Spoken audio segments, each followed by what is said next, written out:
am 103 years old. Yesterday, my neighbor Brenda looked at me with these big, sad, pitiful eyes. She leaned over my fence. She asked me if I get horribly lonely in this big empty house all by myself. Well, I laughed right in her face. I told her to save her pity for someone who actually wants it. Society thinks living alone at my age is some kind of tragic black and white movie. They picture me eating bland, saltless oatmeal in the dark. They think I just sit around crying in a rocking chair and stroking an old cat. They are completely, utterly wrong.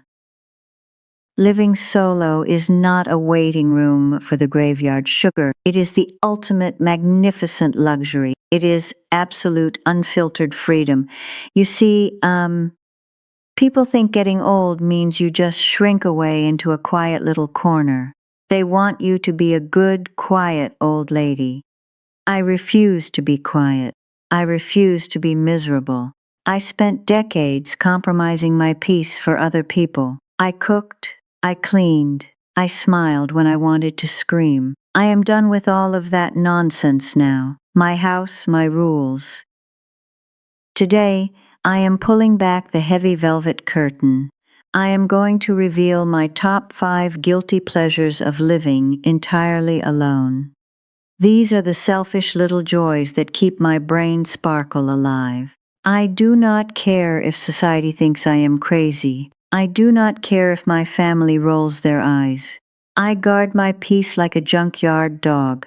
Because listen to me carefully, darling. You cannot have a happy ending to a miserable journey. Let us get right into the glorious details. I am going to tell you my very first secret. It sounds completely ridiculous to the outside world. It sounds incredibly petty to most normal people. Secret number 1 is the toilet seat. The toilet seat is always down. It never moves.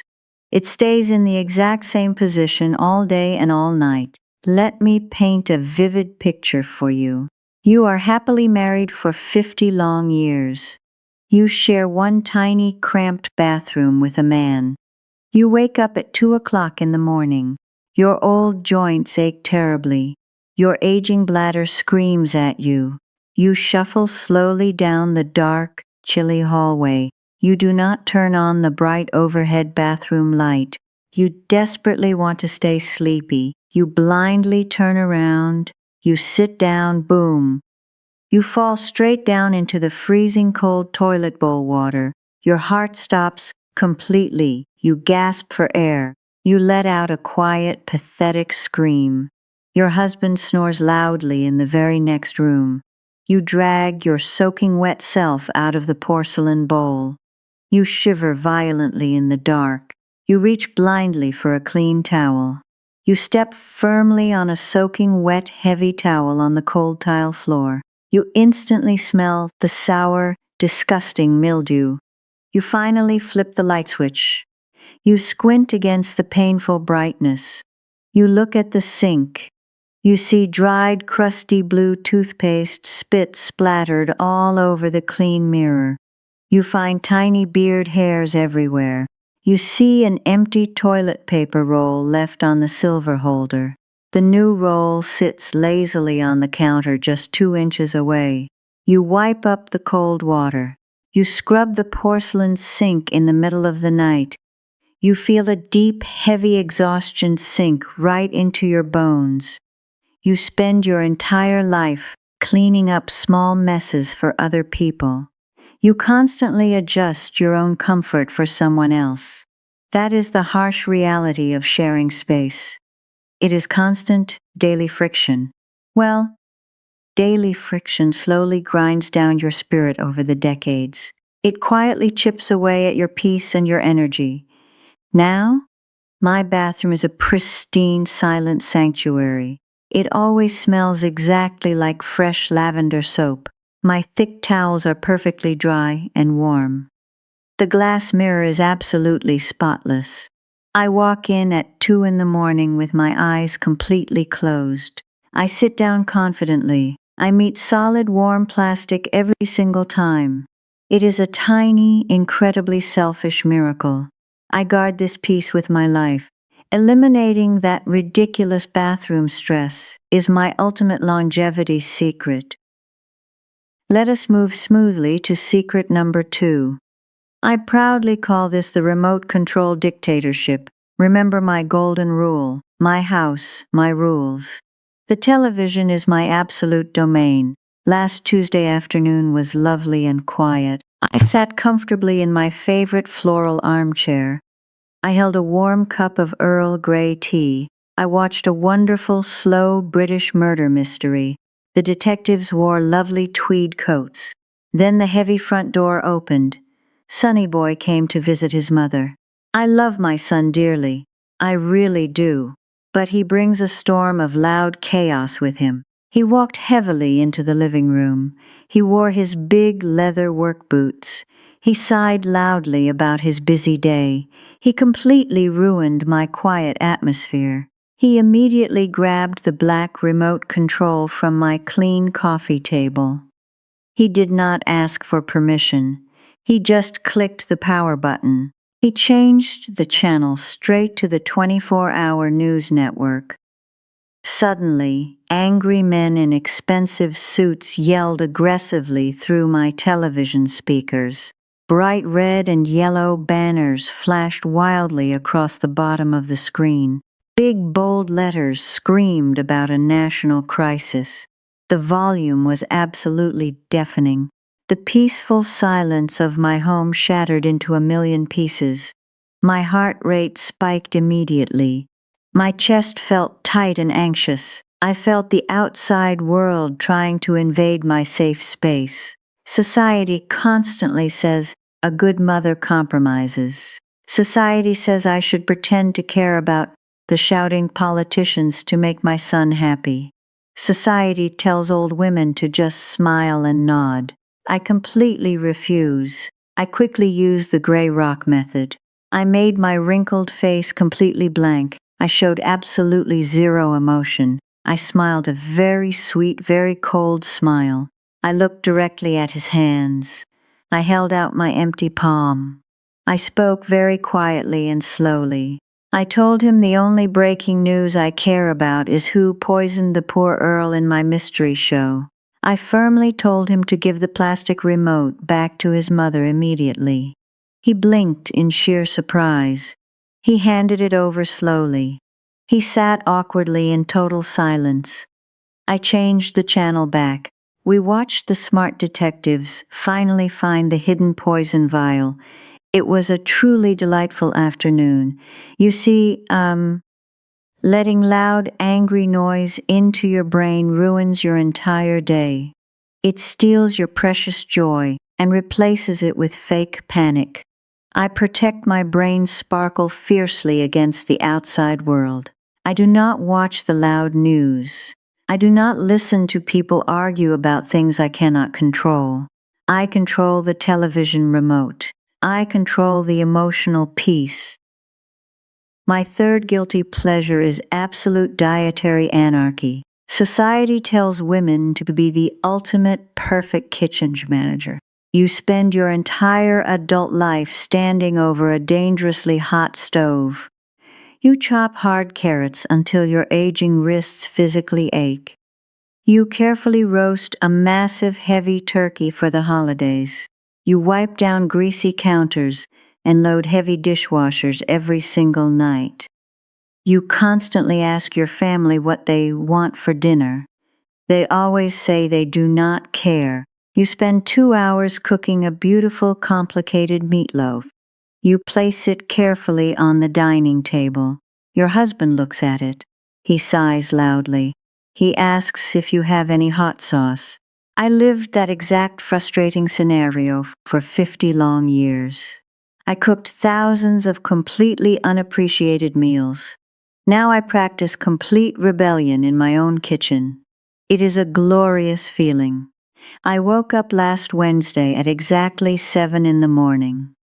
I walked slowly into my bright yellow kitchen. I opened my old humming refrigerator. I looked at the glass shelves. I saw a perfectly good slice of cold apple pie from the local bakery. I saw one crispy, greasy piece of leftover fried chicken. I put both of them on my best fancy china plate. I ate them standing up right over the stainless steel sink. It was the absolute best breakfast of my entire life. I did not log my calories in a stupid, glowing phone app. The modern diet industry constantly tells old ladies to drink chalky, disgusting protein shakes. They want us to eat boring, dry green salads to manage our health. Well, I completely refuse to participate in that misery. Sometimes I want burnt sourdough toast with a thick layer of grape jam 4 in the afternoon. I eat it happily. I call that my dinner. I wipe the sticky crumbs off my wrinkled chin. I go right back to reading my cheap romance novel. The sheer, magnificent freedom of never asking another human being what they want to eat is pure magic. It keeps my mind perfectly calm. It keeps my stress levels at absolute zero. My fourth secret is the pajama rule. I spent my entire youth playing a truly ridiculous, exhausting game. I call it the fantasy life. I was a chronic, desperate people pleaser. I woke up 2 hours early every single day of the week. I curled my hair perfectly with hot, burning irons. I put on a stiff, incredibly uncomfortable wire bra. I wore itchy wool sweaters and tight, restrictive trousers. I polished my heavy leather shoes. I kept my living room perfectly vacuumed and dusted at all times. I plumped the silly decorative pillows on the velvet sofa. I did all of this exhausting physical labor just in case a random neighbor decided to knock on my heavy oak front door. I lived in constant, terrifying fear of being judged by other women. I desperately wanted everyone to think I was the perfect, flawless housewife. Well, the perfect housewife is officially dead and buried. She died of absolute, sheer exhaustion. Now I just live exactly how I please, without caring what anyone thinks. I threw away all my restrictive undergarments. I donated my uncomfortable high heels. I own 5 identical pairs of oversized baggy flannel pajamas. They are objectively hideous. They have tiny cartoon bears printed all over them. They are incredibly soft and warm. I wear them proudly until noon every single day. Sometimes I wear them until 3 o'clock in the afternoon. My thin white hair points in 4 different directions like a mad scientist. I do not care at all. Yesterday I shuffled slowly to the metal mailbox at the end of my long driveway. I wore my ridiculous pajamas and my fuzzy pink slippers. The cold wind blew right through my messy hair. My neighbor Brenda was watering her perfect green lawn. She stopped and stared openly at me. I waved happily at her. I saw the absolute horror in her wide eyes. It brought a deep, wicked smile to my face. I refuse to dress up for a society that completely ignores old women anyway. I care a whole lot more about being comfortable than following your silly rules. Finally, we arrive at my absolute favorite secret. I am the sole undisputed master of my emotional weather system. Living in a house with other human beings is incredibly dangerous for your daily peace. You are constantly at the mercy of their unpredictable, bad moods. Let me explain this concept very clearly. You wake up feeling absolutely wonderful. You hear the little birds singing outside your bedroom window. You pour a fresh, steaming cup of hot black coffee. You feel a deep, beautiful sense of peace. Then your husband walks heavily into the bright kitchen. He brings a dark, angry storm cloud directly over his head. He stubbed his toe on the heavy wooden bed frame. He cannot find his favorite blue pen. He hates the terrible morning traffic. Suddenly, his dark cloud spreads quickly across your entire white ceiling. The beautiful morning is completely and utterly ruined. You spend the rest of the long day walking very quietly on fragile eggshells. You try desperately not to upset him any further. You absorb all of his heavy, toxic, negative energy right into your own tired body.